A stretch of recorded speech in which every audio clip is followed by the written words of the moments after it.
You're about to see a potential disaster unfold. A pregnant woman with 3 children in her minivan driving directly into the Atlantic Ocean.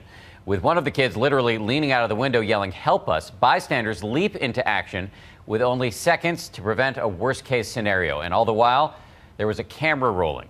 ABC's Steve Osunsami is on the story. Imagine driving past a beach and seeing this. A car deliberately driving into the ocean. Are they saying help? Then suddenly you hear the screams of small children. If they're saying help, that's different. Believe your eyes, that's a child waving out the window. You sit still. What would you do? Tim Tessinier didn't hesitate.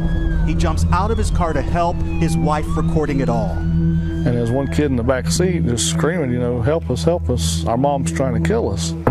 That's when his family vacation in Daytona Beach, Florida turned into a race against time to save 3 little children from a watery grave. All I was worried about was those kids.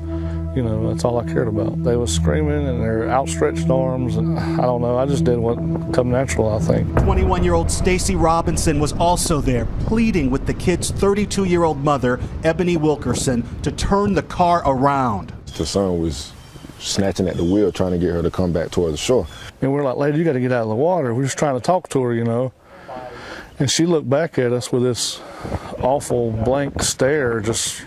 I've been using the word possessed. I hate to use that, but that's what it looked like. "We're okay." That's all she was saying. "We're okay, we're okay." And the son was tugging on the wheel. When I was speaking to her, her eyes was like, was wide. Wide.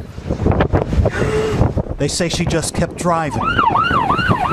Stacy never lets go of the car. The surf is up to his chest. He reaches into the van to get the power windows down and his arms around 2 of the children, ages 9 and 10. I pulled the son out first and then the door, and I came walking out with both of them.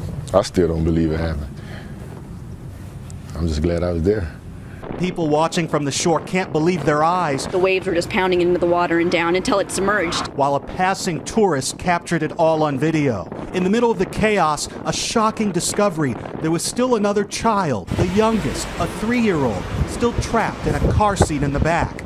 Lifeguards try to open the front door, but it looks like the mother is attempting to stop them. Watch again. There's a struggle, and then the mother just walks away. Seconds later, they get the toddler out through the back. God almighty, there's a baby in the car. Michael? One of the 2 lifeguards still inside, barely getting out in time.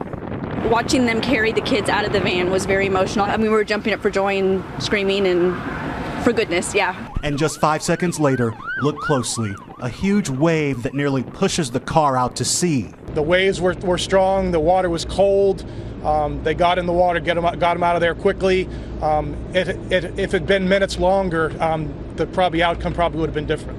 Late today, authorities reported Wilkerson is pregnant and that she actually had been in contact with police just hours before the incident. Her sister called 911 to warn them about Wilkerson's potential mental health issues. I tried to take her to the hospital yesterday, and she signed herself out today. She's getting a little bit better, but she's still not all here. So she's trying to drive, and I'm trying to stop her. And she had her kids, so I took her keys. She had some crisis, but they did not meet the criteria to be able to do anything with her at that time. A few hours later, she would end up here.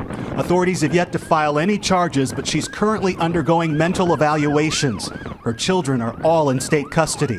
Safe because a few heroes took action in the nick of time. I hugged them. I said, "Y'all are going to be okay, I promise." That kid his arms was outstretched and crying, and the look, he was just begging for help. That's just something, I thought about that all the way. I went ahead and drove all the way home last night, and that's all I can think about. Steve Osunsami, ABC News, Daytona Beach.